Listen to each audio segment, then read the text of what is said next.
All right, then I'm Harry Larry, and I'm into family gaming. All of my family is into gaming. They are active in gaming organizations. They teach gaming, they run games, and they put on gaming conventions. We do the Related to Geeks podcast at Gamer Plus that's actually hosted right here on Tankars. And I also do music and other publishing.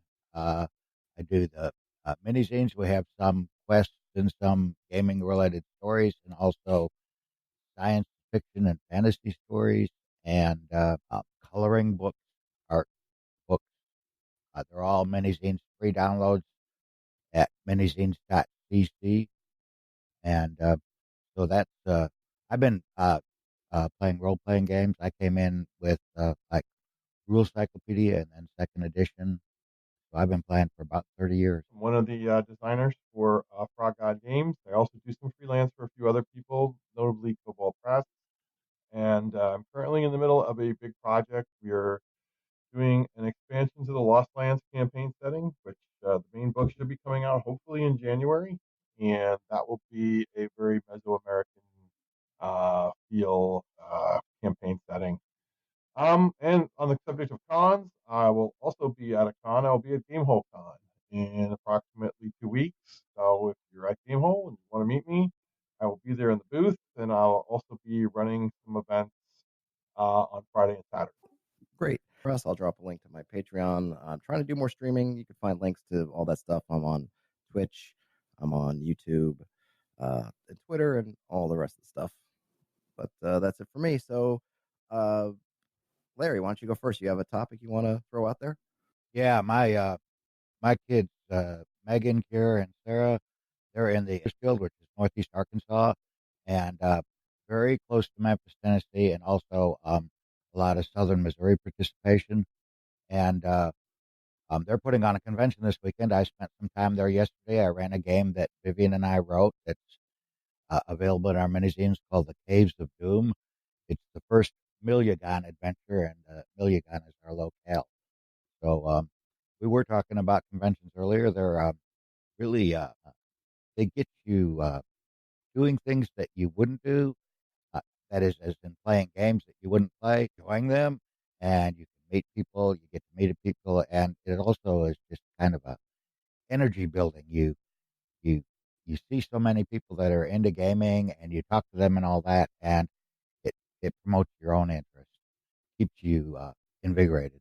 Yeah, it's for me. It's just I guess I remember when it was more kind of sci-fi conventions, and I think I was just not into sci-fi, but I wasn't into going to say Trek conventions and those things because I like Trek, but I don't love it enough to want to do that, and so I kind of missed out on a lot. And then I started going to Comic Con, and like I mentioned, they kind of had a big RPG sort of gaming presence for a year, and then I felt like that dwindled in favor of video games and the kind of movie promotions and stuff. I think conventions are amazing, and I hope to go to them soon.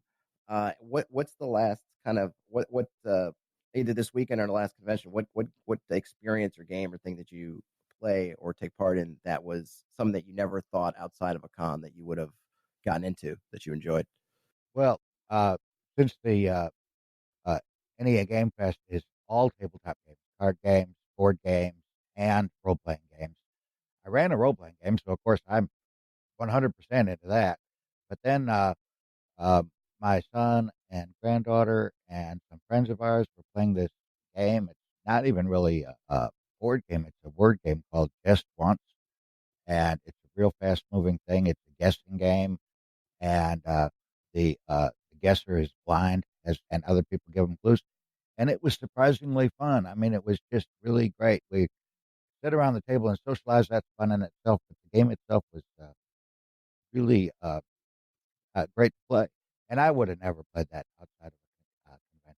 Just want, I like board games. I played apples to apples. When we were kids, we played Ghost, but I never even heard of Just Once. Yeah, cons are kind of learning new games because you have the person who usually designed you how to play the game. So the one I was talking about, DexCon and Dreamation that are held in New Jersey, I mentioned solely just to learn to play new games because most other conventions I work a booth or I have to run demos or or something like that. So for me, it's a good opportunity to try a lot of new games. Um, I learned to play Dominion at a convention, card game, which is really cool. Spartacus is an amazing board game. It's based on the TV show, which is of course based on the real Spartacus. It's not for kids. I'll warn you, because it is a little raunchy in some of the words and some of what goes on, but it's a great game. I'm just looking over my shelf. Uh, I learned to play a game called Ringmaster at Gen Con. I just had nothing to do. Let's just sit down and play this game, and it was actually pretty good. So cons are great places to pick up games. I don't find playing RPGs to be enjoyable at most cons, for the sole reason that many of them are geared towards either organized play of some type, or they're just so kind of more of like a vanity project for somebody who's doing it, that it just feels very like you're just playing along in their world. So Yeah, I imagine I've never run a con game. I know Pex, I think he ran. He's definitely an interesting beast, right? Because you don't have the multiple sessions or whatever. You have kind of one slot, so you have so many hours to get through the content. So I think there's wanting to give a party their head to just go and explore, but also trying to keep them on track to get through the content that you think that they will enjoy, or hopefully that they will enjoy through interacting with, right? So you're kind of stuck between, not stuck, but you have to kind of balance that, because you don't want to spend the whole, I don't know, 4 hours you have at the tavern and in the local village when you want to get into the dungeon, but at the same time hopefully you're not trying to just force people through every inch of content that you have. I think I think one of those problems is when you're running one-offs. There's so many one-offs you get halfway through in 3 hours. Um, and the uh, module we ran, the Caves of Doom, it's really short, and they got in and out of the dungeon and back to the town, go back to the dungeon and make a little more money. So that's an important thing when you're running one-offs, that they're actually short enough to be a one-off. And you do kind of got to, I mean, they had different ideas. They were broke, and that leads to treasure hunting, which is a treasure hunting quest. But they had different ideas of how to make money. And because if that had been in a campaign, I could have let them do those things. But because it was a one off, I had to have the NPCs kind of be discouraging to them about how they could make money around the town other than treasure hunting. You know, so is it felt a little bit like railroading to me, but you are in a one-off situation, and you kind of do have to get the adventure rolling, and that too. They're there to play the module, and so they once you give them a few hints, well, let's go do that. Yeah, it's kind of funny too, because this, I mean, this is not even just a con thing, but I feel like this happens all the time. Is you set up a game saying, okay, you guys are playing treasure hunters. You make your money through finding treasure. Okay, everyone says okay. They sit down at the table. You're okay. You're broke. What do you do? Can we clean gutters for money? Does anyone need to run a paper route for money? And it's kind of like you've forgotten that. Hello, you're like everyone's looking for anything they can do to get money besides doing the thing that they all signed up to do. So kind of a funny phenomenon, but I feel like it happens, everywhere, regardless of whether you're at the con or not. But obviously, there's extra pressure when you only have that 4 hours and not, weeks and weeks to mess around with it. There was another interesting game at the Game Fest, and I didn't get to play it because time limitations and all that. But I did get to meet the guy who wrote it, and like was mentioned earlier, oftentimes when you go to a game festival, you get to play with the module writer or the system writer or someone who does artwork and stuff like that. There's so many creative people there, which is written by a Jonesboro person, and he was there running his own game, and he said, "I love running this game, and people like to play it, so I'm with it." And one of the guys said, "This is the third year I played this game."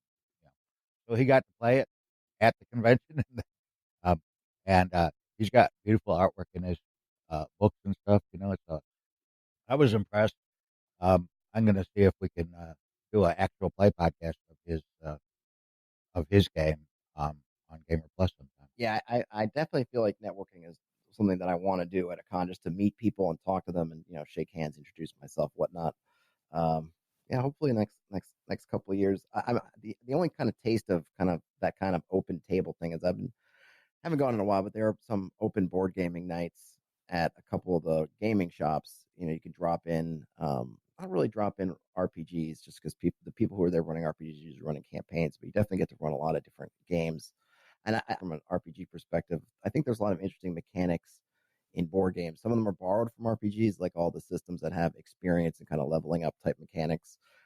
And then I always think that there are some interesting mechanics you can try to pull from board games into your role playing, into your role playing game. In fact, one I was watching I think an Adam Coble was doing kind of a look through a rules guide, and it wasn't a board game mechanic, but these guys had basically used a Rubik's cube to create random dungeons, which I thought was fascinating as a way of just taking something totally separate and then building an RPG mechanic around it. Yeah, I think too some of the mechanics do also get borrowed from a few other sources. I think Magic the Gathering contributed some various mechanics into RPGs and other games as well, and that's carried over for there. But I haven't done too many open game nights at local stores because there's so few in my area.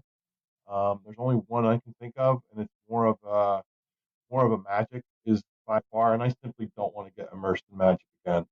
I was back in its early heyday. I couldn't tell you how much I spent on cards. Um, I did have all of them. I had the Moxes. I had a Black Lotus. I had a time travel, whatever it was, and I simply don't want to get reinvested in that. Yeah, I missed the whole Magic craze. I missed all those big. I don't know. I just wasn't into the collectible card games.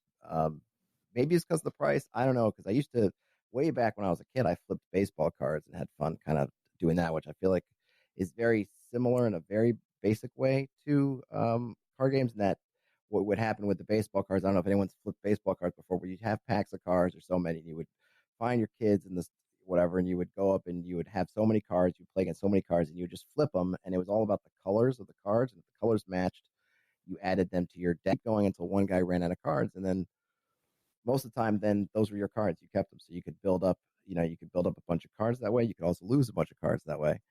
But as far as the collectible ones, as interesting as I think they would be, and I find I'm fascinated by their mechanics and stuff, I don't know, they never gripped me into playing. So I kind of didn't get into Magic. I didn't get to any of those. I've even been interested in a couple of those gaming apps. So I've seen people playing Magic or more recently kind of Keyforge. I find them really interesting to watch, and I'm totally interested in seeing how they work. But it just never pulled me into something I wanted to play myself. I've not played. Oh, I've not played Magic, but I've always had this idea of making a Magic type fantasy spell game that's based on either a 52 card deck or a tarot deck, something in the public domain, to take the cost factor out and the having to have the new better card, so it's an actual game that's static, you know. But I haven't played it enough to know how to do that. Yeah, I don't know. I remember I looked at tarot cards for doing something tarot, at least digitally tarot set, because it's if you get into it, it can be all kinds of weird. You can find some from like the early 1900s, but there's some weirdness about the whatever the famous deck, the weight something deck, I think is not actually public domain, or there's something about it.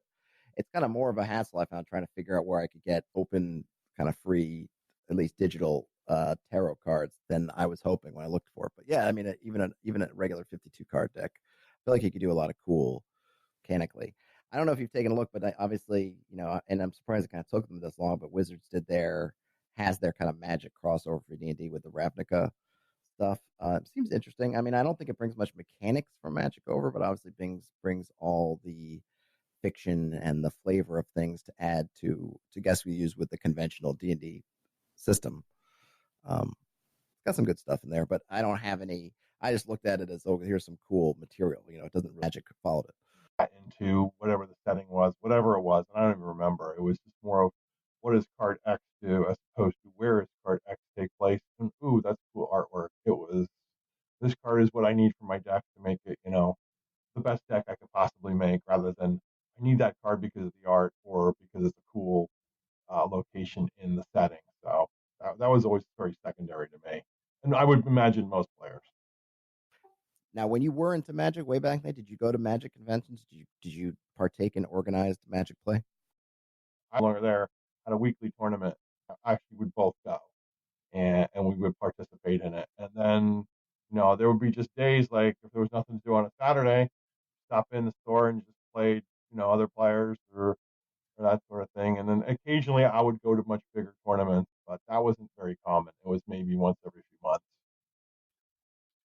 Keith Forge for a bit, but I feel like that's kind of cooled off, and Magic just keeps steaming right along, which I guess it's similar to D&D in that vein, come and go as far as maybe overall cultural, I don't know, visibility, but kind of within the hobby, it's just regardless of what happens, just kind of keeps moving along. Of its game, Magic the Gathering, and a lot of kids played it. But then when I went back to school, so I think that's what it is. I think it's a good game. No, it's a good game. It's just a very time consuming and very money Hobby. Yes, definitely expensive. Yeah, board games are expensive too. Board games work out in your favor, but sometimes those boxes are pretty. I think where kind of Magic and those kind of games can be sneaky because you're not making a giant investment up front, but over time you end up spending a lot of money if you're not careful about it. Well, what they do is to get you to keep spending money is that they cycle out. So, for instance, they'll put out like an expansion and say this is X expansion. You can only play cards for a certain finite period of time, and then they start in. So when the game first started, the people who were in from the ground level had all the super powerful, most expensive cards, and newer players simply you couldn't compete. You couldn't. It would be like somebody trying to field a team of high school players and trying to play, New England Patriots in football. You just weren't going to win. So what they did was they created something they called I don't remember the exact. It might have been like second edition, and that was where you can play the base set from the cards from the base set. Each expansion rotated in, you can only play certain cards from that expansion. So that's what really made it expensive because you were constantly rotating old cards in and cycling new ones in. And did those out that they ever cycle back in? Had it stay in the sun and then it sunsetted permanently? Some of the back called the base set. So if they were popular and people liked them, may make their way into it. But otherwise, they would just simply keep rotating them out. You were barred, I want to say a monthly basis, so you had to make a significant investment. I gotcha. Yeah, I could see that getting old if you're doing that, and if you and your wife are both playing, then maybe you're at least buying your sets, or did you guys have separate sets so you were double buying every time those? Separate. Because she played a different deck than I did. Sounds like I'm always. One thing I got to give Wizards credit for as far as fifth edition is they haven't been. People talk about in the marketplace, oh, I wish we had so many more expansions or whatever we do, but I'm really happy that they haven't tried to just glut the market. And the temptation must be there of just splat book after splat book has come and just, go nuts. Kept a somewhat scale of new material coming out, or reasonable. Play 5e game, but if once you get into the hobby, there's all kinds of directions you can go, games and all that you don't have to pay for. Live versions, and there's so that it seems like Dungeons and Dragons is uh, potentially very inexpensive.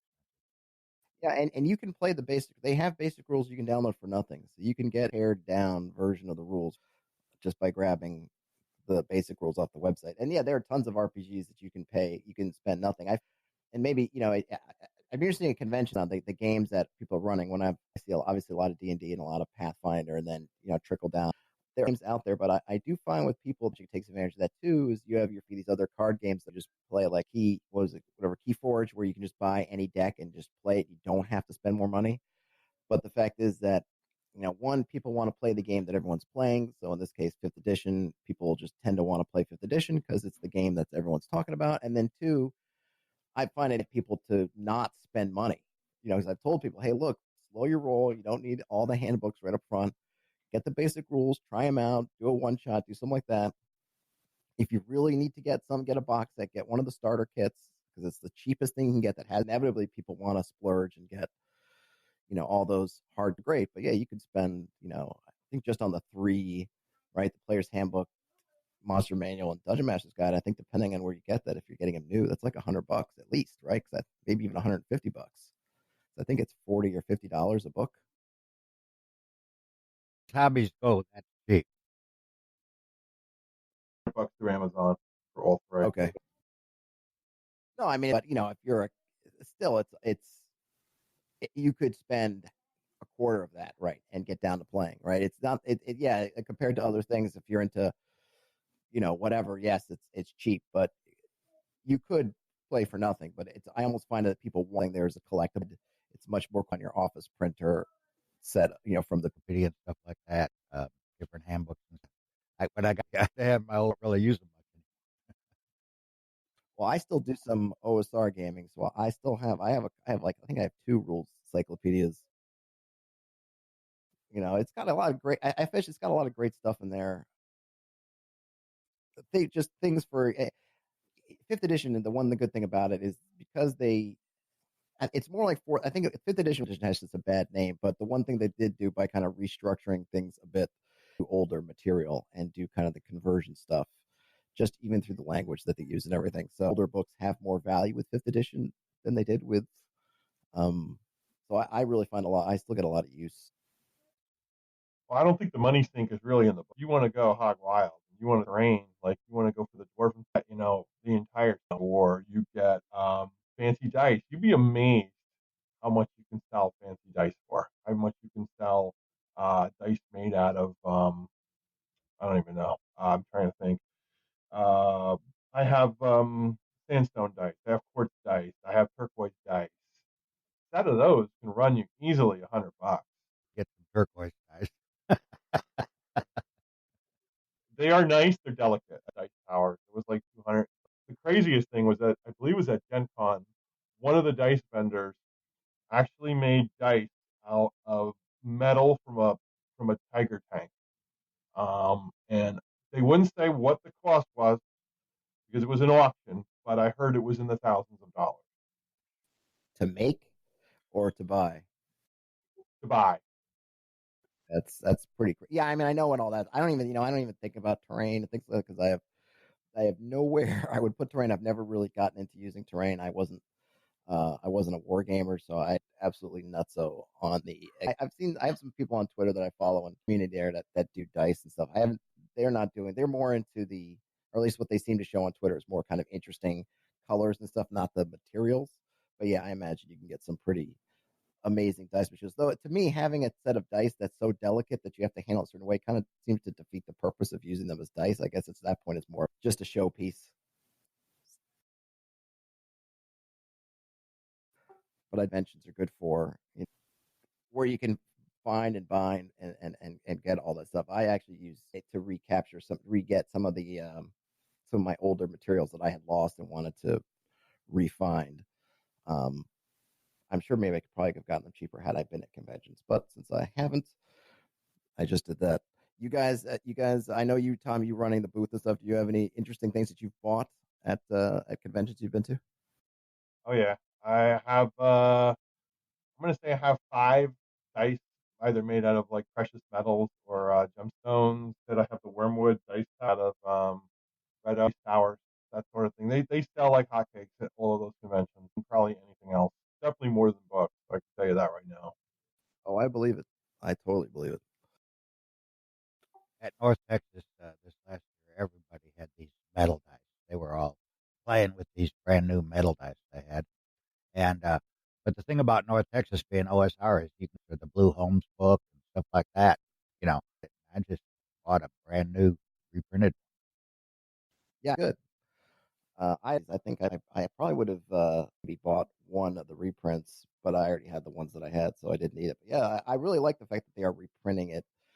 Bring some of those prices down on some of the books that are only seem to be kind of priced up due to. I don't even know if it's really scarcity. 'Cause I don't think it's really hard to get really hard to get a rule encyclopedia, but they're just inflated because they're sort of out of print. So by having them digitally printed, just takes some of the edge off.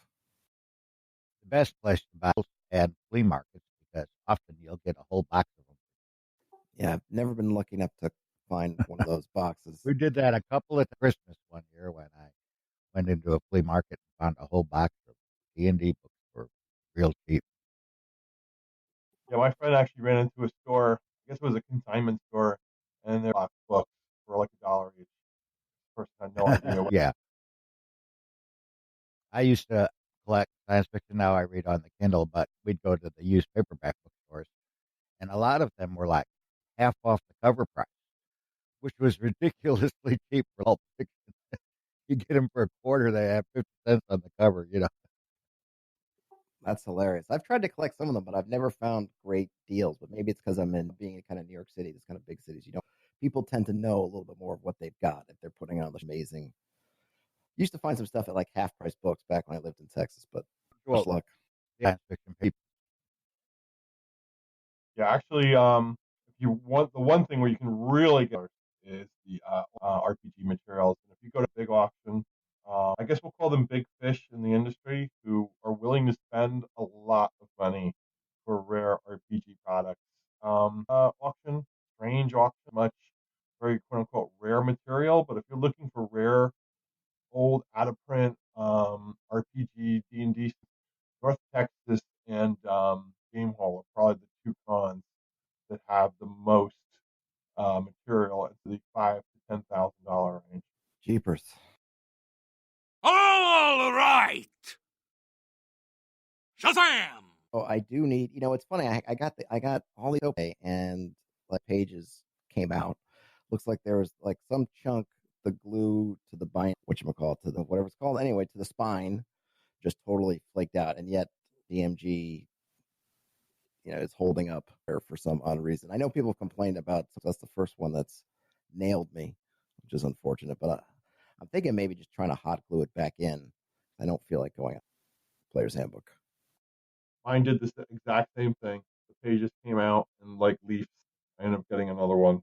So I keep the spot. Yeah, and I will say our books, our Frog God game books, you will not have that problem. I mean, they do not come out for anything. So Yeah, somebody mentioned somebody posted that Jake posted in the chat. It's always the big company ones. I think a lot of pride book. And I know if I ever get to be putting out a hardcover book, I definitely would want to get it to be the best it could be. And I think, when you get to the bigger companies, they're thinking more about the cost effectiveness, how cheap can they make it, and if it's disposable and someone has to go buy 3 books over the lifetime of this edition, then that's probably, they're just looking at it like win-win,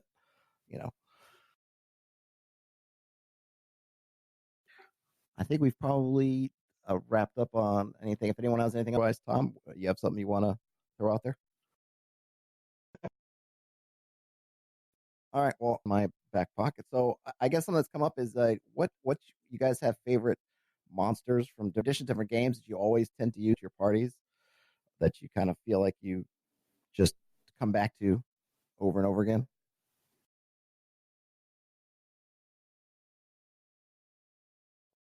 I would say for me, probably not. I like to use obscure stuff or stuff that gets underutilized, keeps the players off guard. It doesn't have them, if you throw a vampire at them, they could rattle off, well, I got to do this, I got to do that, I can do this, I can do that, I can do this, I can do that, and it just becomes kind of like, eh.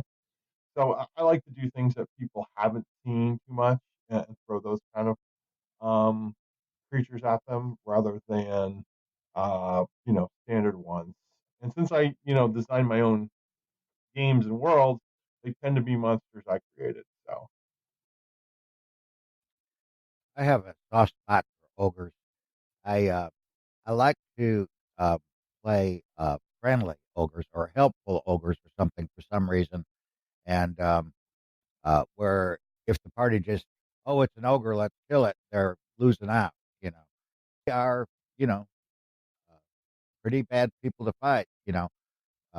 And so if you put an ogre in where your party's pretty low level, maybe they'll have the sense to figure out I'm up to something.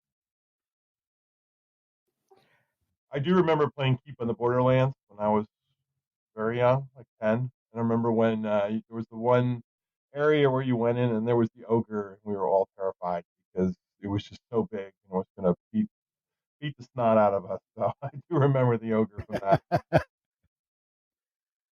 And would you guys into it, or did you fight it anyway, go down swinging? When you're brand new, you went down swinging, but I think we managed to kill it, but only after one or two people dropped. Yeah, I mean it's think you never. I mean, I think when you're really new, right, you don't really know that you can't.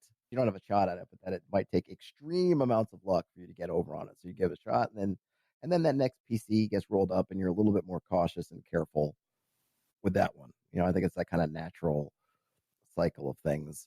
I think ogres are cool. I was looking up in the old. I don't remember if they're in the Fiend Folio Monster Manual or both.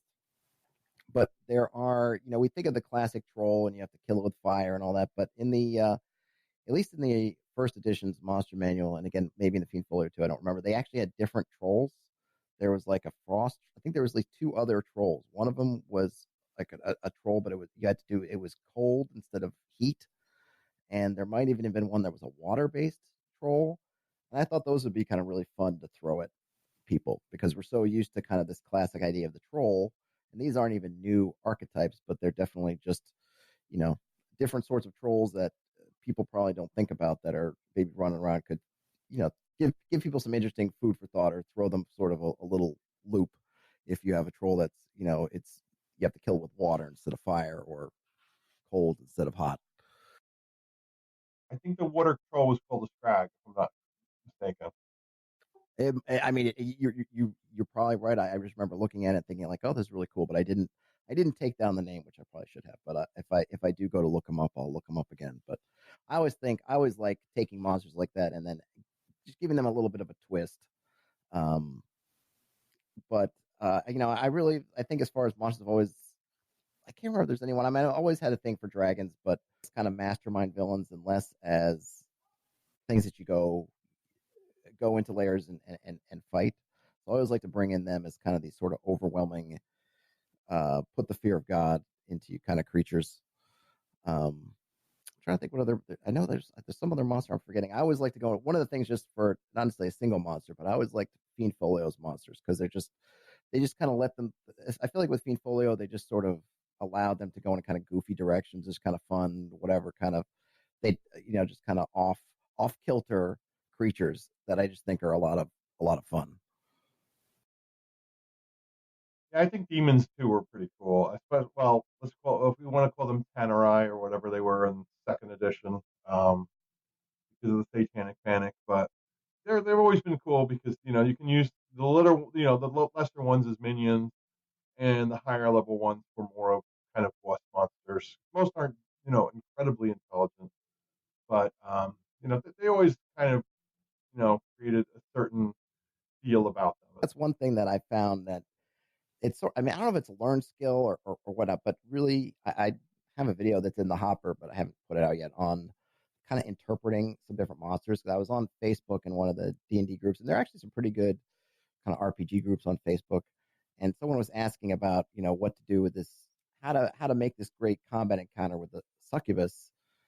And I tried to kind of walk them through a bit about, the succubus probably shouldn't be in your combat encounter. They're not combat oriented creatures. Now, depending on what edition you're looking at, like the first edition succubus, I think they were playing a first edition game. They don't tell you how to use it or not use it, or even give you any clues. But I was trying to show them like, hey, here's how you look at the stat block, and you can see that it has really crappy combat abilities. It has, if you look at all its powers that it has, none of them are really combat oriented at all. It's all about kind of getting to places, maybe getting out of places, and then summoning something to fight for it. So, probably the way you want to use a succubus, if you can read through the lines and you're looking through that stuff, is to say, this is not the creature that's going to want to stand up and throw down with a party of X number of adventurers. And I even saw it another day, someone, I think yesterday when I was reading, someone was kind of going through the same thing with a vampire, saying they were kind of underwhelmed by the combat capabilities of a vampire. And they were thinking, well, what can we give this vampire to make it a worthy opponent? And my answer was, well, maybe you shouldn't be thinking about it in terms of how it's going to throw down with your party, but what the vampire is really doing, all the difficulties that a vampire could pose trying to track it down, find it, and trap it is really the thing about the vampire, not the let's have a fall down, drag out fight with. All right! Shazam! Intelligent, undead, and self-aware. Fey enemies are probably my favorites. The Transposer is my current favorite, though. I'm not. Is the Transposer, is that Tomafars? Okay, I don't think I know. Is that what the 3.5, 3.x Tomafars? Is that for 3 point something? I'm not. I'll have to look up the Transposer. I think I have Tomofor somewhere. Yeah, Intelligent Undead are great. What's a self-aware Fey enemy? I would assume all. I think I'm kind of thinking of all Fey as being self-aware, but yeah, I things like some of the less intelligent undead that just not skeletons and zombies. Again, the Fiend Folio, and I think Monster Manual 2 has some great kind of undead that that they give some really great. If you do read the little bit of flavor text that they give you, there's some really interesting ways that what they were created for, or under what circumstances they sort of become alive or become created, and it gives some actual flavor that's really beyond just having whites, zombies, and skeletons. Used to scare the snot out of people from first edition because of the level drain. So that was the one big thing that everyone was terrified of. Oh my god, I don't get level drained. I took me so long to get these levels. I'm going to lose 2 levels in one shot. Oh no! So it did tone that down in later editions, though. But it's still not, like you said. It's not a buzz saw. It's not going to just buzz the saw through a party because of all its super powered offensive capabilities, unless you modify it and you add some wizard or sorcerer capabilities where it can cast some pretty powerful spells. Yeah, and that's the thing. In literature, the seducers offering eternal life, and they're more like they like to get one person off, rather than stand up and fight with a bunch of people. They want to get into someone's mind and have them willingly offer their neck. Right, and that's kind of what I was. And the succubus is the same way. There are these things that come to you that introduce you to stand up and fight. And the vampire, I think, becomes much scarier when you can't find them. You can't fight them because they're not standing there for you to fight, but they're going to keep going to mist, flying away, and then trying to get you in your most vulnerable moments. Like that's what makes it scary and terrifying. Not that, that's going to confront you face to face and take you, 1-on-5. Yeah. But I think a lot of people get caught up into looking at things and whatnot. But people end up scrolling through the monster manual looking for a creature to fit a certain difficulty of combat encounter, and so they're not really looking at that flavor. They just kind of want to have this thing there, so they just want to grab something, and then they just try to make it fit into there instead of maybe looking at it from a theme first and saying like, well, this is the kind of thing, and this is the kind of creature that might be there. So let's make it interesting that way. I don't know. It's just there just seems to be there are different ways of building the encounters, but when you only build them kind of from combat first, you're just trying to shove everything in that combat thing, and a lot of the creatures lose some of their interestingness or specialness when you just kind of shove them into what they can do for combat. There is a school of players and dungeon masters where Dungeons and Dragons is a combat game, and that's what to them the exciting about the tactics and all that. Kind of more like a war game than a puzzle game or a atmospheric, fantasy experience. And that's always been true. Um, old school, a lot of old school players, back in the uh, 80s and 90s, they were there for the combat too. I mean, it was just what they liked, the part they liked. Well, the game did originally emanate from a war game, so it would seem kind of natural that would be the progression, though. Um, In a way, the puzzle games and the atmosphere games and the story games grew out of the combat game. Oh yeah, I mean, there's always been kind of trying to find, you're trying to get like a regular soldier to become a hero. So how do you do that? And they go on. It came from. I think not that there's necessarily a difference, but I think people talk about the combat as war, where you're kind of doing anything to win or really doing anything to avoid fighting, versus the combat as this is kind of where the fun is. I think that's sort of evolved over time. And I think you can even just look at the way modules were made, the way people were playing it. You can just kind of see things when you look at sort of the records of early game playing and how they approached it versus in like the 70s and kind of early 80s into the 90s and beyond. But yeah, I played for a while with a gaming group of guys who've been playing forever, and it was totally a combat game. I mean, when the main DM was running games, it was running from combat encounter to combat encounter with maybe a little bit in between, and they loved it. That's what they loved. And yeah, it was all about the tactics. It was all about that stuff, that maximize your powers. This was in the 3.0 days. I don't know when they had started playing, but yeah, I played with them from like 3 or 3.5, into fourth, and then a little bit into fifth. And yeah, they were all about the combat. And it's the thing is like, I guess what I would say for that is things like the vampires. Like you want to either, yeah, you can take the vampire and change it, or you pick a different monster that is more combat oriented, because there's plenty of combat oriented monsters out there. And then you save things like vampires and succubus for, which is kind of, I think, what they originally were sort of there for different kind of theme games, right? Because they were taking all this stuff and just kind of throwing it into the books, and it was up to you as a GM to figure out which stuff matched what you were trying to do and then use it. But they were trying to give you a ton of different tools at your disposal. And I'm more of a player that avoids combat when possible, and a combat game's not my type of game. But I have played in games like that, enjoyed them. I mean, I had a good time doing it. Isn't like it ruins the game or anything like that. It's part of the game. Really, the whole trick of it is to where some people get lost along the way. And, just for me, simply rolling tables of wandering monsters. I mean, or I guess the dungeon or the location shouldn't be static, but just having one unrelated combat roll that generated something, or I just feel the need to have more combat to me is not something I find enjoyable. I'm with you. Yeah, well, I think the trick with those, and they had those tools, and I guess they still do in a sense, was that you're rolling things like reactions, so that just because you rolled up an encounter doesn't make it a combat encounter. And that was kind of, I think, also the trick that's gotten lost a bit, is that you weren't supposed to just roll up everything and then just go say, okay, it's initiative. It was supposed to be, well, how far away are they? Are they neutral? Are they friendly? If you go back in the white box, they've got rules for if you're trying to run away and the monster's unintelligent, you can drop food and it will probably stop to take the food. If they're intelligent, you can drop loot and it'll probably stop to drop loot. And obviously, you can talk to them. Even had the rules for if you want to try to hire them to do that. So they had a lot of tools that they were giving you to navigate these things. Obviously, there's the whole point of you could learn monster languages so that you could talk to them if you wanted to. And even though kind of weird alignment languages, so that if all else failed, you could try to hope that they're the same alignment as you and talk to them. So they tried to give you a lot of tools to do that, but a lot of those tools have kind of were sort of dropped away over time and not particularly replaced. So that, the idea of random encounters sort of became random combat, which, yeah, I agree. If you're just going from random combat to random combat, is not necessarily exciting and boring.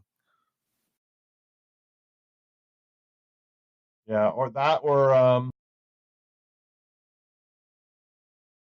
you occasionally encounter the endless empty rooms.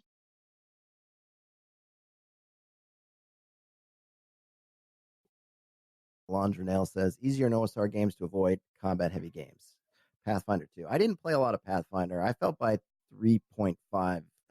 Fourth edition was very combat focused.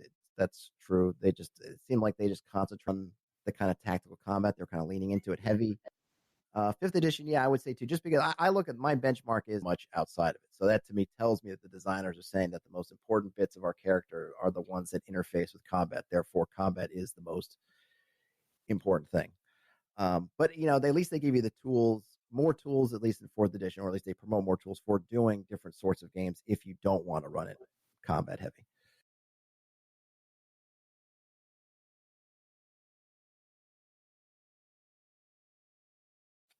Yeah, fourth edition is kind of video gamey in a sense. I mean, I liked it at first. The thing is about fourth edition I liked is it did encourage a lot of the tactical stuff, and I was playing with a very tactical, combat-oriented game, so it really felt like those options were kind of speaking directly to us. But one, I felt like there was all that hit point blow. It just felt like combats just took forever, and I know they rectified that later on, but I hadn't. That was kind of past my fourth edition game playing, so I didn't play the essentials. And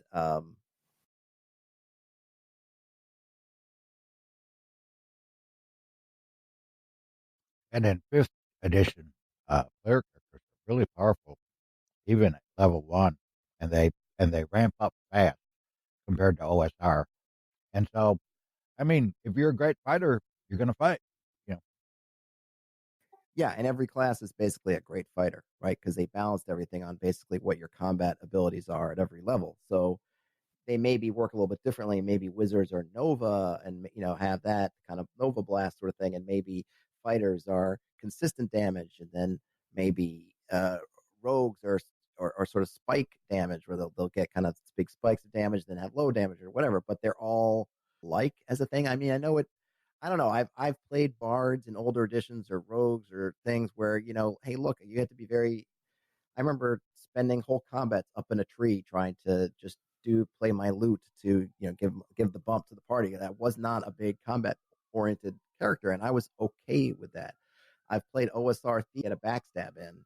Took me sessions and sessions and sessions before I finally was able to backstab something, and I was okay with that. But again, I grew up with the OSR, so for me, maybe it's just a familiarity. But I think there's certainly a thing now where people enjoy and appreciate being sort of on a level combat playing field, but it does mean that everything tends to revolve around combat, for better or worse. What exactly was a backstab in first edition? That was the one thing that drove you nuts. Or second edition was you back. All right, well, what exactly does that entail? How do I know someone's back is turned? Where do I come from? And I did play in a very rules heavy. I don't want to say a combat heavy, but combat was certainly an important part of it, and that was always a tricky situation. What exactly was a backstab?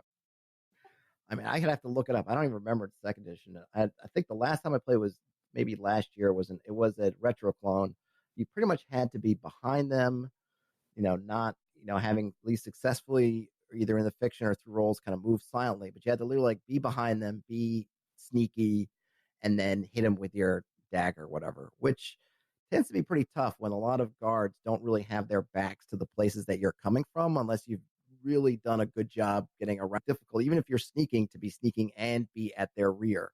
Not as easy as it might appear on paper. And I found it really difficult to do. But, it was, to me, there's that interesting part of the puzzle, which is how do you get in this spot to use this power? Because if you can get behind the guards and backstab them, you basically end the encounter right there, right? Because they're not gonna have a ton of hit points; they're just gonna drop. And but if you can't, you're in big trouble because you're standing next to guards who are probably better armed and armored than you are, and or you just can't get in position. So there was that kind of interestingness in the puzzle. But I get that that's not for everyone, and there's going to be a bunch of people who don't want to work that hard to get what they would consider their main or one of their main powers to activate. When we used to play in old school in the early 90s, the player character, Thief, would say they were sneaking up. I'm going to, and sometimes it might take several rounds to get around. And they would say what they were doing, and then they would sneak up, and then they would say they were backstabbing. And that, because we played Theater of the Mind, we didn't have miniatures out to show the position of the character. And that's what constituted a backstab. But the real power in the Thief character was disarming traps, picking pockets, all the picking up stuff that the party might need, all that kind of thiefy stuff more than combat. Just like wizards weren't necessarily all that great at combat either in that era. Oh yeah, I totally agree. I mean, yeah, most of the stuff you're doing as a thief is doing, and I remember I played one in, was it Labyrinth Lord? I don't remember. And I was playing a paladin, and we didn't have a thief. So I remember because I think it was just a couple of people, and there was me, and they ended up putting me in front. And I had, oh gosh, all the traps I was falling into. I remember falling into pit traps and hitting all kinds of stuff. And it really made you recognize the value of the thief when you're trying to, fumble around as a heavily armed and fighting man type, trying to get around when the thief could be detecting the stuff much easier. A thief can pick that lock silently. The paladin has to bash in the door. Oh yeah, it was awful. We were running around. We're running into every encounter in the place because we're not sneaky at all. And I'm in the front and I'm clanging around in my plate mail. Like, oh, it just made it a lot tougher, and yeah, and that's the stuff that the thief, but you know what? I think particularly for more modern players, if they don't get into playing it's not flashy. It's like you have a bunch of utility stuff that's going to be useful all the time, but it's not flashy. Or the people who say now, like who play like a 5th edition fighter, oh, they're boring. It's like, well, I don't know, fighters, they're like the mainstay. Like, I don't know how far you can get in games. You don't have like a fighter type maybe now with paladins and you can replace them with paladins, barbarians, whatever. But I mean, at least back in the day, it's like a fighter may not have a lot of flash, but they can use a ton of more magic items are useful for fighters than anybody else. They're the most survivable type, and some of these places to get into some scuffles and not have a fighter and see how it may be exciting, but it's probably exciting because you're dying. Fighter was the steak without the sizzle. Absolutely. But sometimes you got to have the steak. If you only have sizzle on the plate, then it's just a little bowl of grease. All right. Shazam! Cleo says, I was in a Star Wars game when I was out of combat. I was the out of combat Jedi, and the other Jedi was in combat. We were in a deadly combat. The DM created a story on the spot to stick in a room and say, only one of you will get out. He had us fight. Guess who won? Go on a limb and say it was the combat Jedi. I think it's very interesting when it tests your skills as a GM when you find that you have a system that maybe promotes a certain type of game and people who have made characters deliberately or not that don't fit that style of game. I think 5e in this way is somewhat forgiving. I think you can kind of build what you want, and people can talk about how under optimized it may be, blah blah blah, but you can get by. I think in 3 point whatever you could crippled more or less. I don't think in 5e you can do that. I think you can kind of have fun. Yeah, you're not going to be setting internet record damage per round, but you can just have fun and play with basically everything without a lot of tweaking to rules and things having to be made, unless someone wants to. Yeah, Pathfinder was making your character to do practically anything. So that was more of its strong point in some people's eyes, and in other people's eyes, it was more or less its detriment. That it became too rules heavy, too clunky, too many combinations. Whereas 5e doesn't have that, but it's more of I guess, more of moderation is maybe the best way of putting it. Yeah. And I think, I'm not a huge fan of like the multi-classing a billion times, but it seems like you can really get a lot of combinations of stuff through the multi-classing options that are there in 5th edition. It seems like you can get a lot of different variety by doing that. It's not necessarily the thing that I love to do with all the dipping here, dipping there, but I see lots of different archetypes, tons of different variability in what people can create, even though 5e doesn't have a lot of options, nearly as many as say Pathfinder. But as you're saying, like Pathfinder and 3.x, there was a ton of dead ends and things where you start building towards, and then it kind of has, real value. And then it's like, well, I just sunk a bunch of experience or levels into something that's not useful, and I don't think 5th edition has that, which is good. Let's see. Jake says there's something to be said for low variability of combat action available to the fighter. It depends on the action. Yeah, and I think there's two kinds of interesting, right? Interest in what there's the interest or the excitement in my character has a bunch of cool abilities and I'm gonna use them. And I think 4th edition really tried to tap into that with everyone having these sort of powers, and some of them you could use a lot, some you could use little, but you kind of had this cool thing of, oh, I'm pulling out this power. The other thing is all about the positioning and what you're doing in the fiction. So a fighter, an OSR fighter or a very basic fighter can only maybe attack, defend, and move. Defend being it's not attacking, but it's just going to put its shield up, right? But the circumstances under which it's doing those 3 things, what it means in the combat, if that just sitting there and taking the defend action, but you've put yourself in front of the squishy spellcaster, and so you save them, there's a lot of excitement there. Or you're blocking the doorway so that the rogue can retreat. Like that stuff is exciting. It's just exciting in a different way than if you've got sweeping blow and thunderous, glory and all these kind of fancy powers. So they're just kind of different things. But yeah, it takes a certain kind of game to make sure that you're able to get that sort of tactical excitement out of it, because if you're not interfacing with those elements, if you're not monsters aren't maybe moving in a tactical way, and they're not the party hasn't really been trained to take advantage of some of the things like doorways and things like that, or just those possibilities aren't engaged with, then a lot of that excitement that a basic fighter has falls away, and all you're left with is I attack, I attack, I attack. Yeah, it's also too if the GM can also make combat different in a lot of ways, it really can make it very interesting. And it can be small things. The villain throws slippery oil all over the floor as you're running in, and you have to adjust to that. There are characters or enemies perched in in little alcoves 20 feet above the floor. So you can't do your old, I'm going to run up and swing. You have to figure out a way of how to beat them that way, or just changing variants in combat that can make it very interesting. That's something that really can add to the game as well. Totally. I mean, yeah, and I think that's where I was getting back to saying like enemies that are tactically smart or they think tactically, right? And I think what happens is enemies enter a room from one side or they're in the room. The party enters the room from the other side, and then the melee creatures kind of line up with the melee characters, and they kind of just face off, and then everyone else just kind of ping pongs, over that line or just into the other's line until one of them.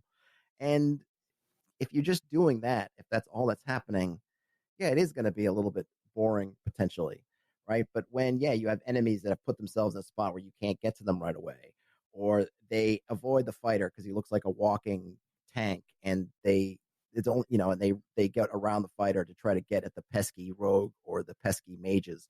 Then suddenly you're creating interesting decision spaces for all of the party, right? Someone says like, well, I have a really powerful monk and they're going crazy. What do I do? It's like, well, the monk can only attack a couple of people at best at once, or he can't hold back an entire enemy force by themselves. What are all the other monsters doing while this monk is rampaging?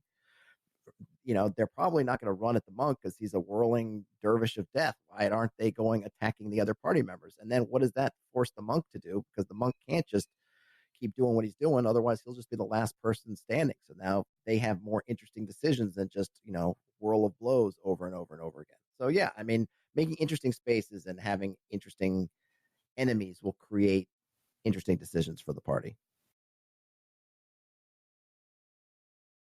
Yep, even adding water, even adding a pool really makes things a little different for the party. Yeah, or different levels to the fire and water, and maybe rocks that are unstable, if there are balconies, if there's multiple vertical levels, either going. I had a really interesting encounter with the party. There was kind of a pit in the middle of this area. It was kind of a cavern, a natural sort of cave cavern, but there was a big chasm in the middle. And that created a lot of interesting decisions because, it really constrained different areas that they could move in. I mean, there's really lots of different things that you can do. But yeah, you have to kind of do them. If all your rooms are sort of square 40 by 40s and everyone just kind of lines up, it's going to get boring fast. Fell into a pool with half plate. Good luck. Yeah, I actually had in that same encounter. There was with this chasm. There was a big sort of subterranean lake at the bottom of the chasm. A giant camel spider had grabbed the out of the fight and down to its lair so it could eat them. The fighter decided to jump down and try to just basically jump on the camel spider, try to save the magic user. We did some rolls. He managed to knock the magic user out of the camel spider's claw. They both plummeted into the pool or the lake below, and then the fighter had to ditch their plate to avoid drowning. So that was definitely a thing.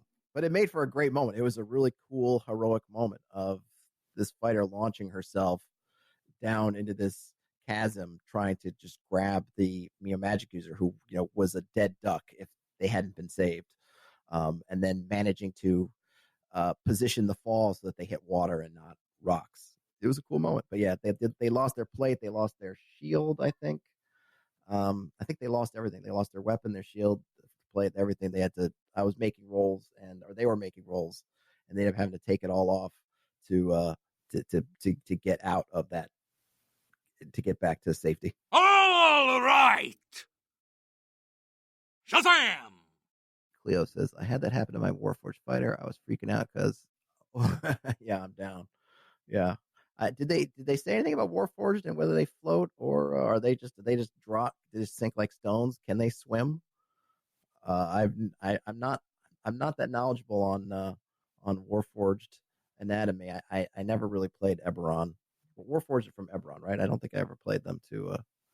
Took me 2 years to realize they don't need to breathe. Well, that's a good one. You could always go Highlander and run across the bottom of the water till you get out. I'm sure I'm dating myself with Highlander, the movie references, but it's a darn good movie. Go watch it if you don't know Highlander. It's okay for its time. Oh, come on. It's a fun movie. The Kurgan is classic character. I mean, Sean Connery is a goofball, but It's good for its time. I mean, it's still watchable, like unlike some of those other movies from that period. But how many sequels did they make? Didn't they make a bunch of sequels in a TV show too for that? Yeah, it's got. I think they did 2 or 3 sequels, maybe even 4, and the TV show. Yeah, I mean, it is definitely a product of its time, but I think like I said, I mean, yeah, it is very watchable now. I think the biggest thing actually now to me that holds it back is just that the the sword fighting is so elementary and kind of basic. It certainly doesn't hold up to any kind of modern sword fighting, and it's kind of funny for a movie that's all about these sort of immortals fighting each other with swords. The sword fighting is not that interesting. We watched Highlander and liked it when it was out. I haven't rewatched it though. My Yeah, friends and I ended up rewatching Hawk the Slayer from the early '80s, and it was utterly awful. It was impossible to watch. that one is brutal. I actually find Crawl stands up too. If we're gonna go, let's just we got yeah, okay. I think we've beaten up monsters for a little bit. On as far as sort of let's go on a classic movie, classic kind of fantasy, or it doesn't have to be fantasy, sort of RPG inspirational movies. Um, yeah, Hawk the Slayer is rough. I find Crawl, though I always disliked, even from the beginning, the whole idea of like love is our greatest power. But a lot of the stuff in Crawl I find holds up pretty darn well. And it's got I think you can tell, it's got good supporting. I mean, a young Liam Neeson is in Crawl.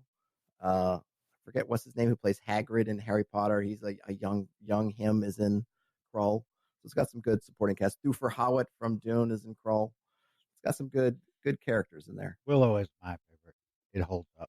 Yeah, I have to agree with Willow as well. It had a bigger budget. It had a better cast. I mean, I remember Val Kilmer was in that, and oh my God, Warwick Davis was Willow, and I think Val Kilmer's who would become Val Kilmer's wife was the other, I guess, hero villain turned hero in that one. I think that holds up fairly well. Um, some others, Beastmaster, oof, brutal. Sword the Sorcerer, just as brutal. Yeah, there's a lot of bad ones. Oh yeah, Robbie Coltrane. Yep, that's definitely. Thank you for Hagrid. Yeah, no, I really like that one a lot. That one a lot too. But yeah, there's a lot of the bad. I mean, Beastmaster. I mean, Conan holds up pretty well. Beastmaster, not so much.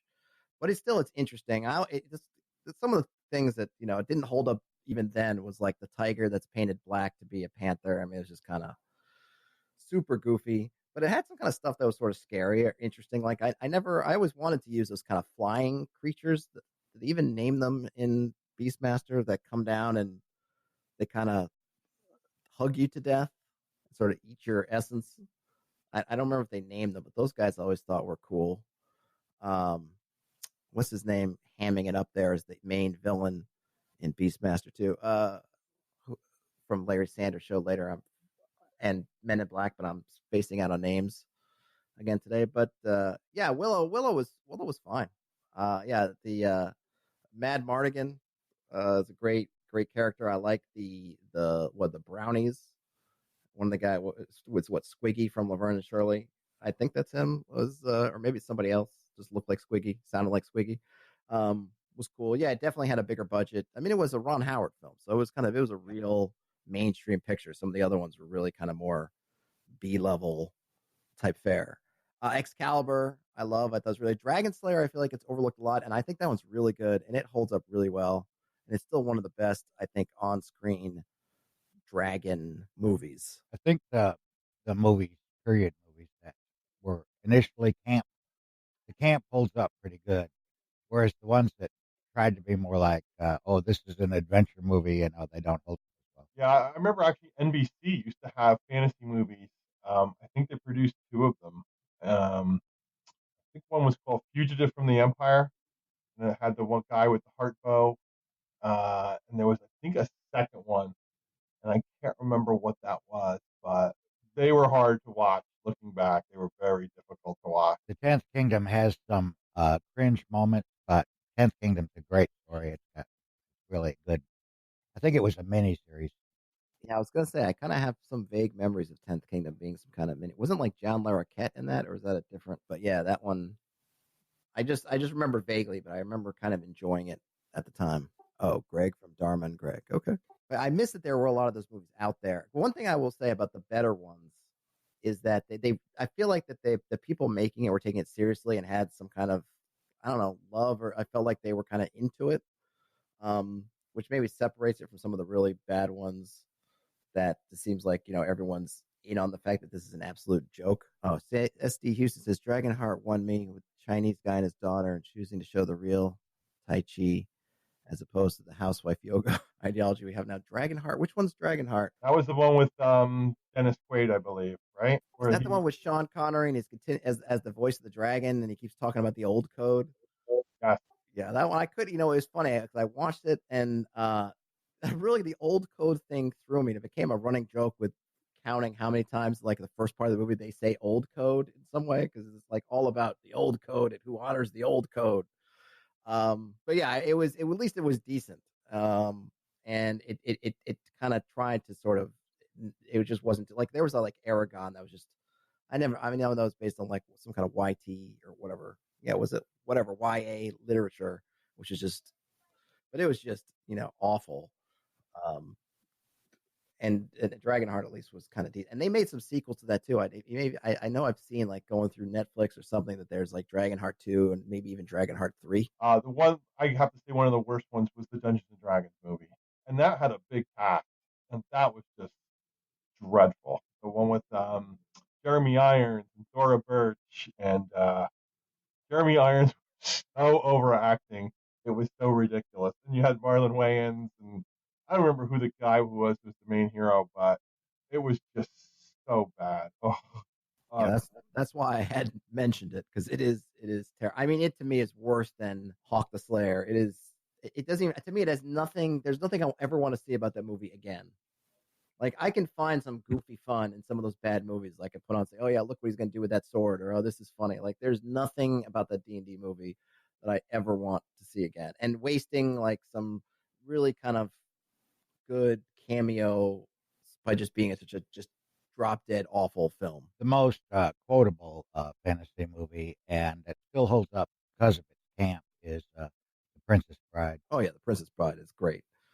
I don't even think that's like a guilty pleasure type camp. I mean, that's just a wonderful, wonderful movie. Only Mostly Dead. Have fun storming the castle, and it goes on and on. Thousands of quotes from that movie. Another one that gets overlooked too because it was a box office flop was the 13th Warrior, which I thought was pretty good. I mean, it's still watchable. I can still watch it and enjoy it, but it just failed because it was giant budget and it just didn't generate the box office they thought it would. But I thought it was very good. I'll tell you what, I love the 13th Warrior. Right, I didn't think of it because I was thinking more fantasy films, and it has maybe the concept is really more grounded in reality, but I really enjoyed it. I didn't catch it in the theaters. I only caught it up to it when it was on video. I remember a friend of mine saw it in the theaters and hated on it because he had missed the first 10 minutes or 15 minutes and just came in when the Vikings were basically, I guess, rolling the bones for which 13 guys would show up. And he just didn't understand what was happening and just kind of hated on it from there, which became kind of a running joke in my group about missing the first 15 minutes and just hating on stuff. But I really dug it. I really liked it. I know that like John McTiernan, who did Die Hard, directed that movie, and he's been off and on in trouble and stuff. I think he's pretty much ostracized from Hollywood at this point, and I don't think he finished that whole movie. I think he got replaced, and I think people will talk about the inconsistent tone or whatever. But I really got into it, and I really enjoy it. I can watch that movie anytime. I know it's got some threads that they don't kind of wrap up, that they kind of introduce and just sort of the movie changes and pivots and they don't get back to it. But overall, I really dig it. And yeah, it is. I do find it's kind of. I think a lot of people who enjoy fantasy type movies or medieval stuff or play D&D kind of know about it, and enjoy it. But yeah, overall, I think it's got maybe a harder rap at the box office and amongst general opinion than maybe was necessary or warranted. The Teenage Mutant Ninja Turtles story hold up really well. The movies, the television show, not so much. Targeted at kids, but they really made an entertaining watch for the people who were taking the kids too. I like that first one with Elias Koteas as their human. What's the human hero's name? Guy who swings the hockey stick and wears the mask. I like that one. I haven't seen the other ones. That moment when they um, all of a sudden are riding the samurai horses, transported to Japan. That moment sticks with me. Yeah, I can't remember. It's like Casey Jones. Is that it? Casey Jones? Casey Oh something? yeah, I think that's right. I think that's right. Yeah, I always like I him. I don't remember. It was a long time ago. And if Carl were here, he would know all the details. Yeah, I did enjoy that. I did enjoy that one. I love Dune as far as like sci-fi kind of inspiration movies. The David Lynch Dune. It doesn't necessarily make super amounts of sense, and I know it plays havoc with the books a bit, but just the whole atmosphere and the costumes and the sets and everything. It's just kind of it just has an amazing look to it. And I think stuff like the weirding way, it's just kind of cool. I always dug it as far as sci-fi stuff goes. The Seventh Samurai and then the Magnificent Seven. Uh, Really a samurai movie and a Western movie, but it was a fantasy story. Which one? Both of them. They both tell the same story. Oh yeah, but oh yeah, they do. I mean, I thought I guess you mentioned fantasy. I thought maybe that there was a fantasy movie. I'm surprised maybe there hasn't been a fantasy movie that basically copied that same Oh yeah, shtick. it's a really it's like a archetype plot, you know. Totally, and it totally matches up with the kind of an adventure template, right? Because you have somebody who needs help, goes around, tries to find, Yeah, you got all these people that are not heroes that end up being heroes. yeah, and then they all go to the villains. I mean, it really you could just, it is the template for so many kind of adventures. It just instead of a tab. Disney redid it as an animated movie, I think 4 or 5 years ago.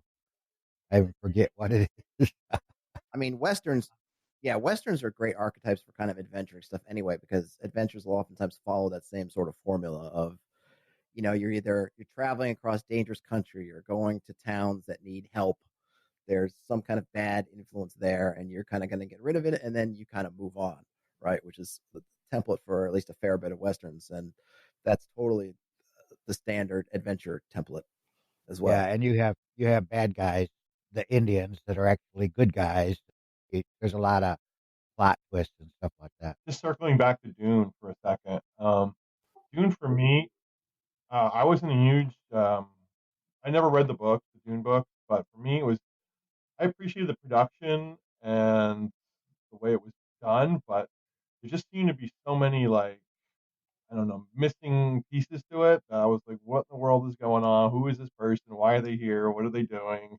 That to me, it kind of was like I consider it average. I mean, I could watch it, but it's not like, oh wow, Dune is on. I really want to sit through this again. Yeah, I love the movie, but I'm under no illusions. It has a ton of problems, and they never figured out a good way, like you were saying, to introduce all these people to keep them straight.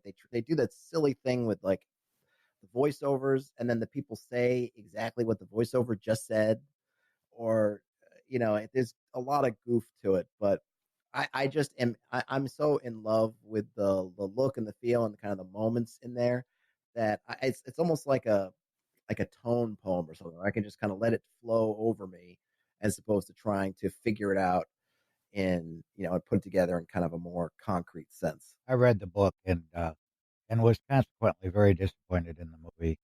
Um, the evil villain that was killing all those people all the time was he was a major figure in the book, but in the movie he was like the major figure, even more than the hero. And I just got tired of all that. Yeah, I've read the books.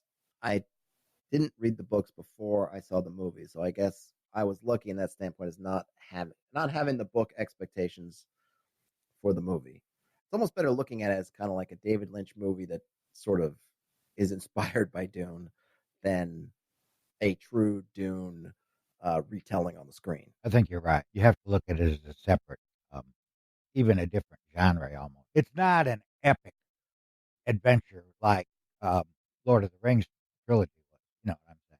It's almost Clockwork Orange. Oh yeah, totally. And like if the changes that Peter Jackson made to Lord of the Rings would make you mad, then yeah, definitely do not watch Dune if you're a fan of books, because it's if Peter Jackson, those guys had nothing on the changes that Lynch threw in there. All right. Shazam! But yeah, Lord of the Rings, it's a shame the Hobbit movies turned out to me it's so poorly. It's really a shame. I enjoyed the movies for what they were. I do feel like the Lord of the Rings movies kind of missed some of the points of the book that I thought were important. It ends up being a lot more warlike in the movies than maybe I think the books were, but at the same time, it does really do a nice job of kind of translating the sort of epic feel of the world into the movies. They really did a nice job. I know it's all in New Zealand, and he was a Kiwi, so it made sense to put everything there. But he really did find lots of great locations that really brought a lot of that imagery to life. I have to second the Hobbit movies. Lord of the Rings really set the standard for a fantasy movie. I don't think anything really, honestly, in my opinion, comes close to what it accomplished. But the Hobbit movies were just way too much, too drawn out, and far more inserted than needed to be inserted. And to make it into 3 movies was felt to many people, and I think probably right, just a money grab at that point. Because we have a popular franchise, we can make more money out of it. Do we really need to expand the story and include all this stuff about this the orc and all the other stuff? So yeah, it could have easily been a movie the length of one of the Lord of the Rings movies, and it would have worked just fine. Oh yeah, I agree. I thought they were going to do kind of one. I think maybe been their plan at one point was to do one movie for The Hobbit, and then one movie that was going to be kind of the in between The Hobbit and The Lord of the Rings, because a lot of stuff does happen in that interim. And that seemed kind of cool, but yeah, to make The Hobbit itself into 3 movies was crazy. I really liked the Lord of the Rings trilogy until the end of the third movie when it was just one denouement after another. I mean, there's like 20 minutes of, and this is how the story ends, and then this is how the story ends, and then this is how the story ended. You end it, damn it.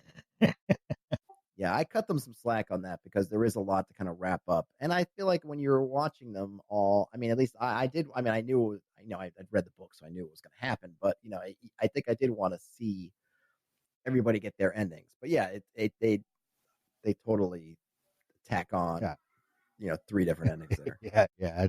It drove me crazy because I hate denouements. I'd rather just not even know how the story ends, just end the thing. Yeah, and I think that's probably one reason why they got rid of the what is it called, the stuff in the Shire that I'm now forgetting the name of. Scouring of the Shire.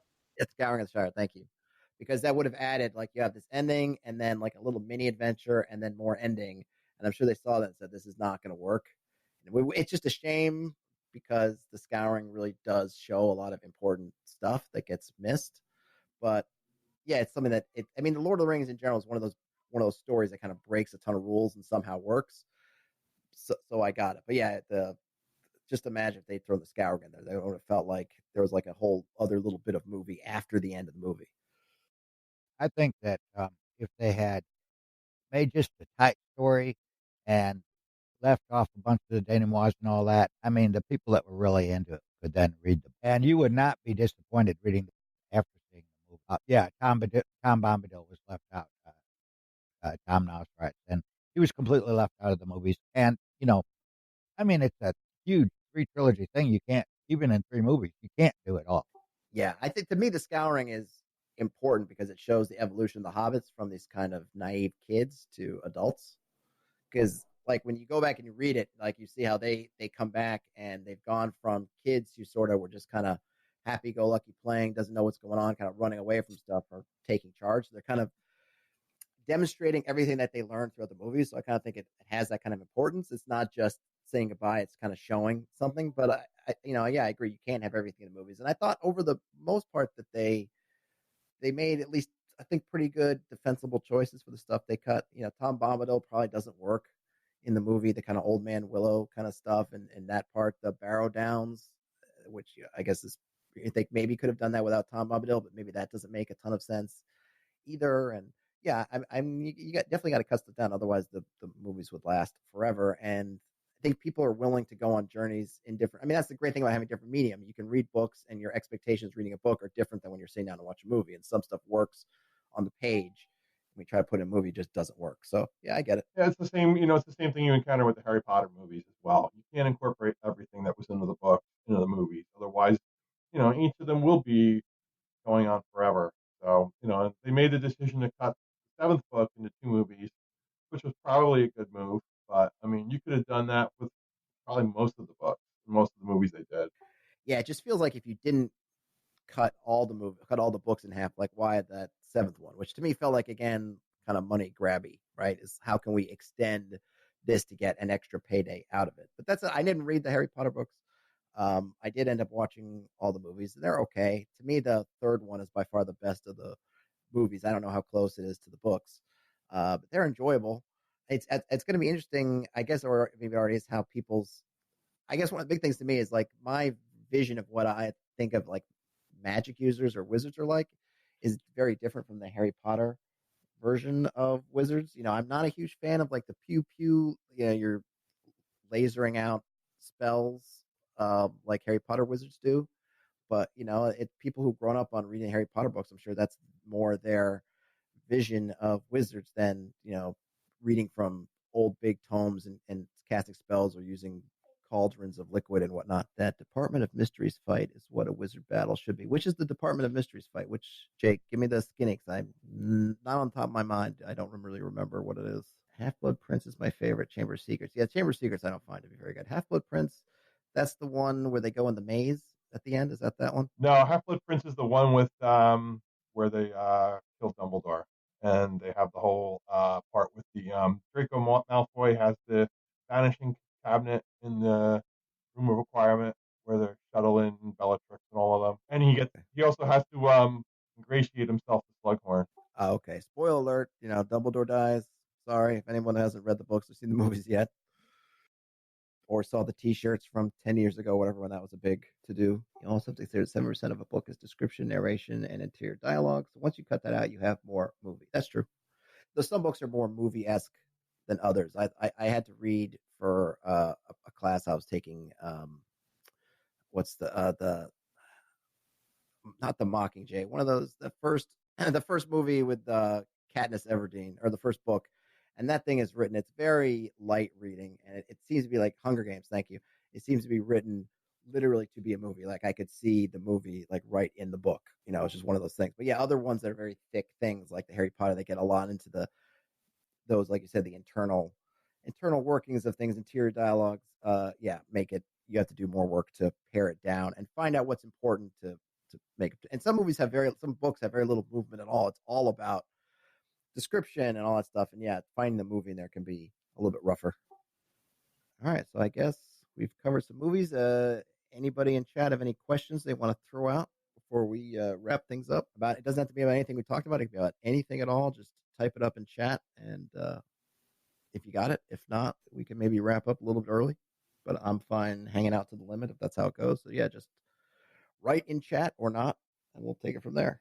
What was that anticipation of seeing the little someone's typing, and then it stops? Yep. That. All right. Shazam!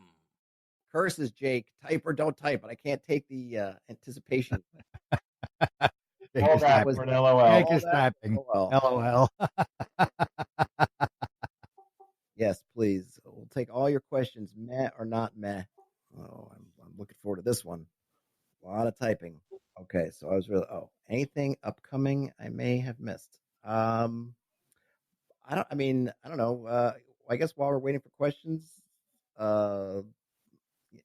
anybody, Tom, Larry, you got any projects upcoming you wanna talk about? You want to mention? At Gamer Plus, we are trying to get some actual play podcast going, and they will happen in Tankar's Tavern. So that's our next upcoming thing. We got the Related Geeks podcast rolling. That's my kids and I.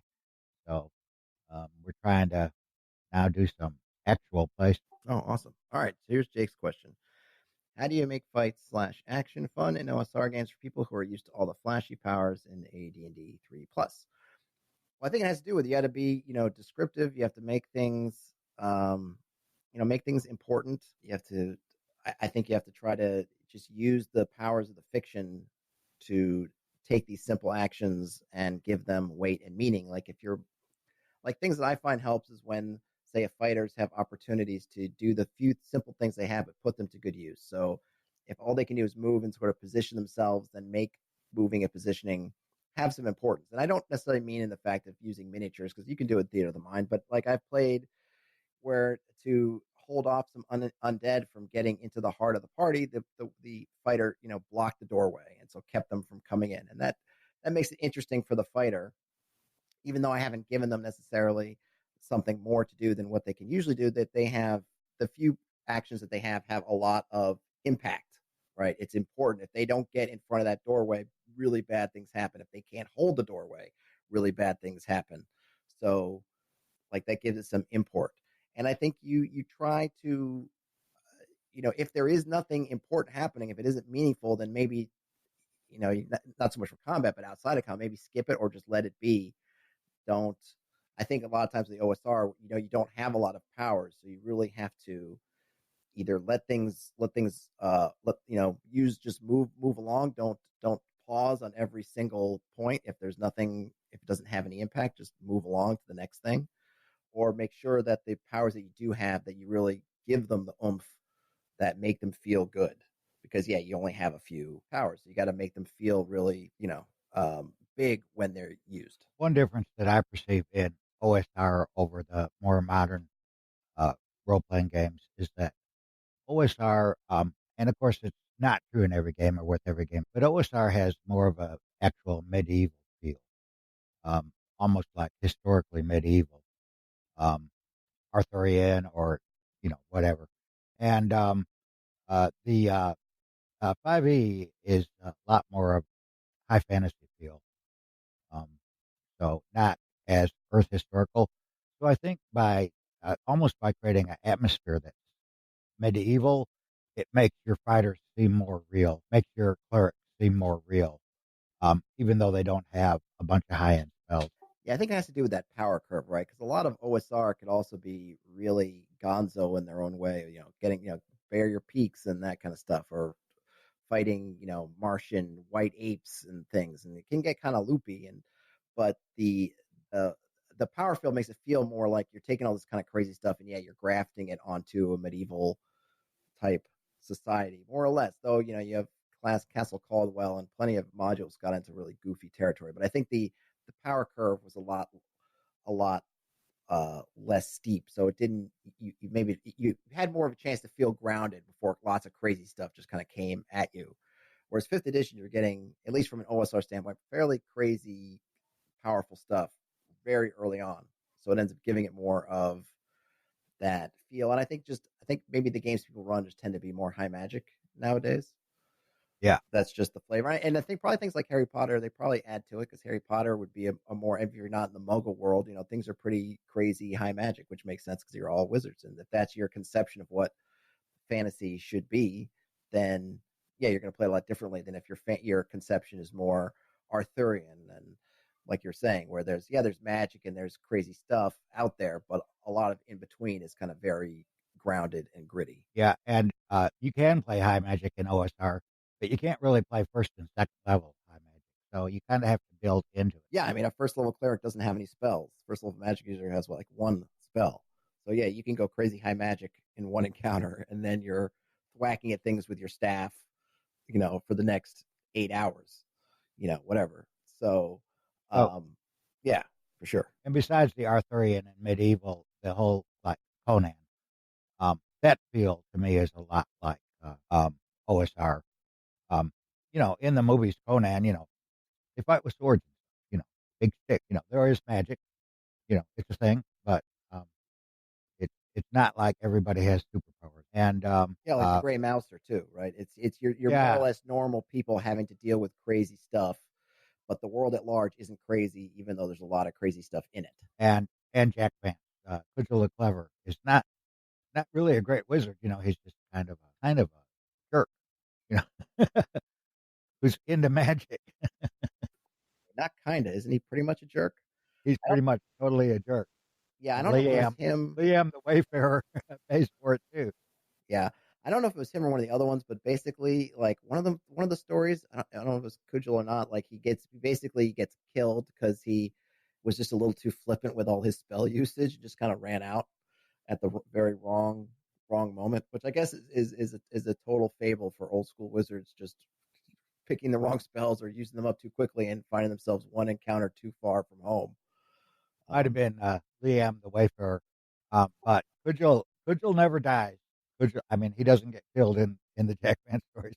There's many times he should have.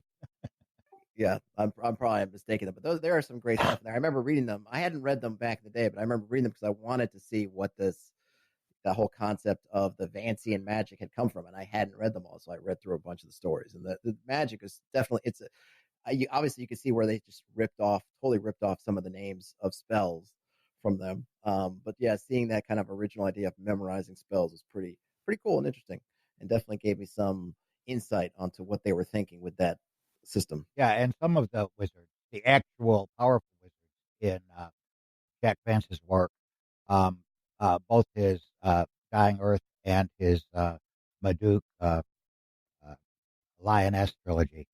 Some of them are really high magic. Some of them are really high magic. And then in the middle of the Lioness trilogy, that book, it gets into a lot of Fae magic.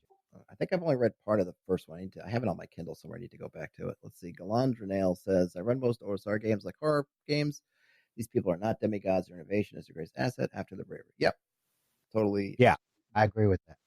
I mean, when you're a first level anything, you've pretty much got one hit you can take, if that, and then you're dead. So you really have to budget out when you were going to fight and what you're going to fight and under what circumstances you're going to fight, which is a lot more.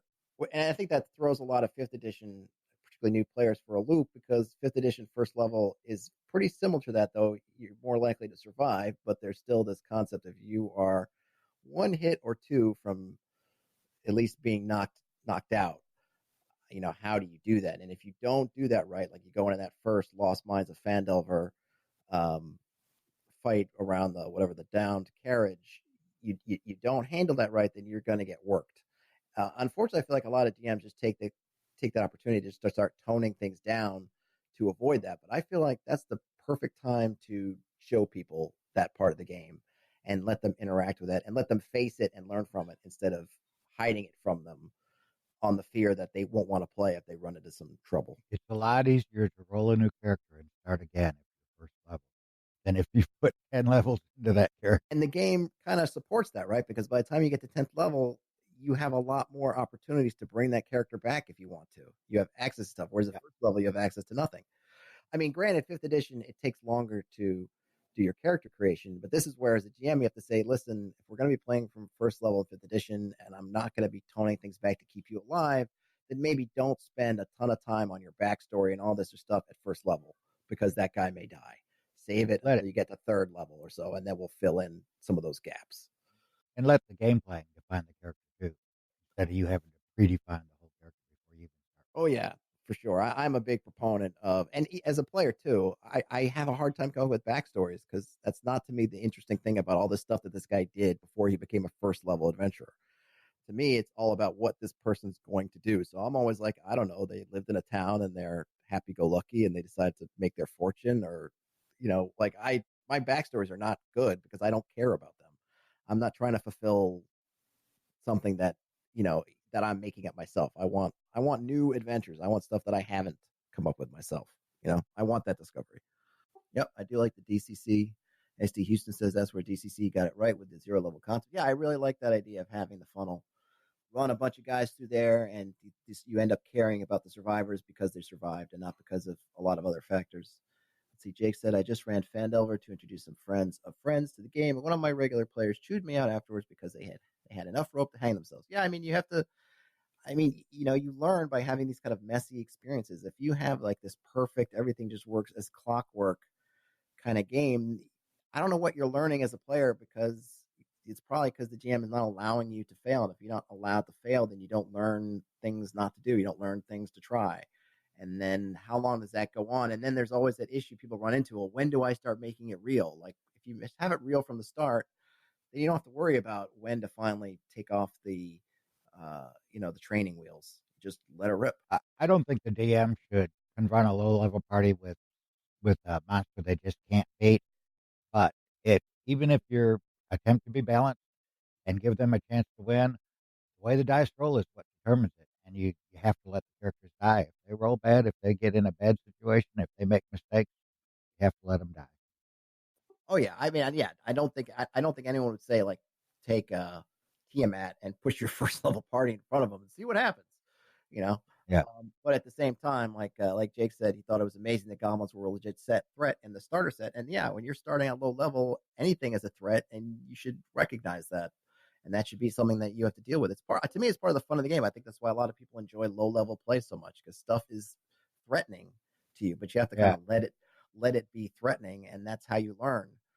And I played in a game when I was maybe the one veteran, at least old school player. We were playing an OSR game, and the party got into their first kind of big encounter, and they got wasted, just destroyed. I was the only character to survive, and I know that the second characters that those players came up with, they played things a lot differently. They learned from it, and that's and when you're starting out, that's what you want. What you need to do is you need to learn. You're not going to start playing the game from nowhere and all of a sudden have a great sense of what you should be doing. That's how you figure it out. The first time you step in a pit trap and it gets you, then the second time maybe you've got that 10-foot pole that you heard people talk about and you didn't know what it was for. Like, now you know it's for finding those pit traps. That's kind of part of that process, and I think it's good. I just think personally it shouldn't be something that you circumvent. But everyone's tables are different, people are different, and there's definitely some people who don't want to fail, and these are conversations you have, and make sure that obviously make sure your game fits the players who are playing it. So if they don't want to handle,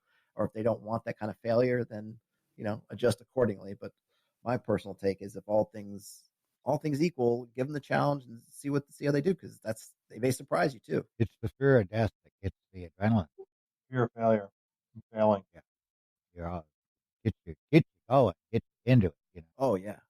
Yeah, for sure. And but not everybody really likes that. I think some people do just want to tell a story, right? They want to play the hero from beginning to that denouement at the end, and they want to have challenges, but they don't want to have that thing of death. And that's fine. That's just it's a style thing, right? I don't know if D&D is necessarily the best game for that, even though 5th edition has tons of things to make it unlikely that you will die if people are are trying to keep you alive. But yeah, I'm more or less in that OSR kind of school of thought of, like, bring on the challenges, bring on the risks, and let's have fun seeing how far we can take these characters. It's not a novel or a movie. You know right away who the protagonist is. And I know there are novels like Game of Thrones where you think you know who the protagonist is until he dies. But D&D is not that. It's a role-playing game. If there's not death, a possibility of death in every encounter, then it's not nearly as much fun. Yeah, no, I agree. Though I will say, that some DMs will go on the mistake and think that they can prove something to their party by making them face an encounter that they must run away from, and chances are the parties aren't going to run away, and they're going to go down swinging. It's really, I feel like it's a skill you have to learn to not look at everything as something that's beatable.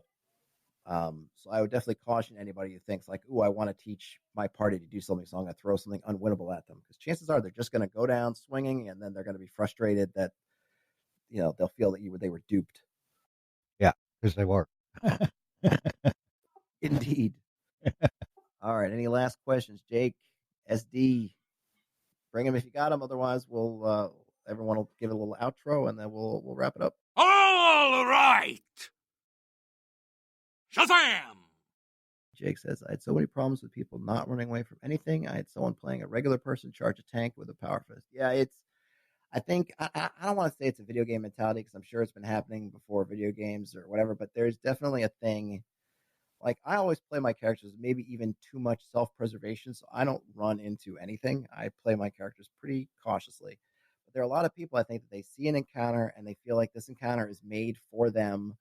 It is designed for them. Therefore, they have a chance of success, so they should just go in and attack. And I'm not just saying that it should be that there should be encounters without a chance of success, and it really depends on how you're structuring your game. If you're playing a very linear game, then you shouldn't be putting things at your party that they can't beat, because you're not giving them other angles, right? If it's linear and they just need to go forward, then they're just going to go forward. But I think sometimes you should try to create a game is not that way, and sometimes players will still get stuck in the fact that they are looking at it as if it's linear and that they must go in and do it, that they should be able to go in and do it. So they just try it, and then I think you just get sucked in. It's kind of like gambling, right? With the dice, you just feel like the next die roll is going to bail me out. The next die roll is going to bail me out. You don't get bailed out, and then you're dead.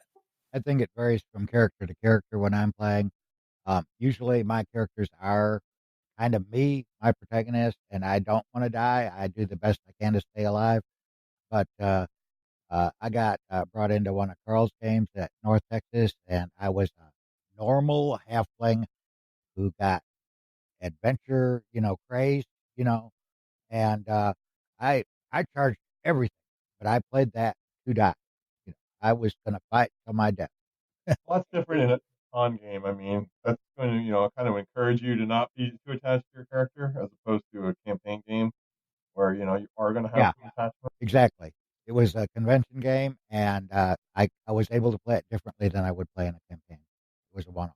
Let's see. SD Houston says, I stress to my players at the beginning that if you try to fight everything, you'll more than likely be rolling new characters very quickly. Play smart, not headstrong. Yep. I mean, that's kind of the OSR ethos right there.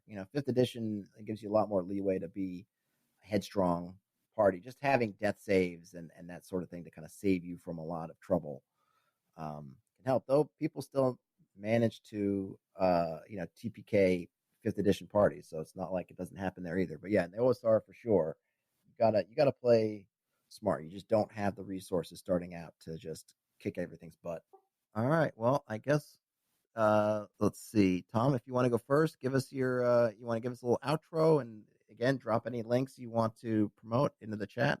And then after you're done, Larry, you go ahead and then I'll wrap her up. I earlier posted our current project is Indiegogo. It's an adventure written by Casey Christopherson. So if you want to check back, or maybe I'll just paste it again, make life easier, and it should be up there.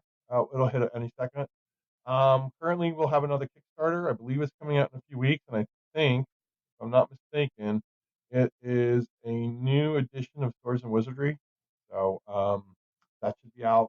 I'm guessing probably by the end of November. I'd like to invite everyone to visit gamerplus.org. Join if you find it interesting. Um, it's a project of Carl's and myself, social network for gamers, and uh, it's for all kinds of games, but right now it's RPG centric, and just because of who's joined, and we have a high percentage of creatives in our members, a lot of nice people. Cool. I'll jump on it right now. And I'm Todd. I have Hex Press. I've got a Patreon which has links to all my other stuff. And if you feel like following and seeing where I'm going, you can do that there. I will drop the link in there. Thanks, Tom. Thanks, Larry, for coming in. Thank you. Thanks for having me. Sure. Have a great rest of your weekend, everybody.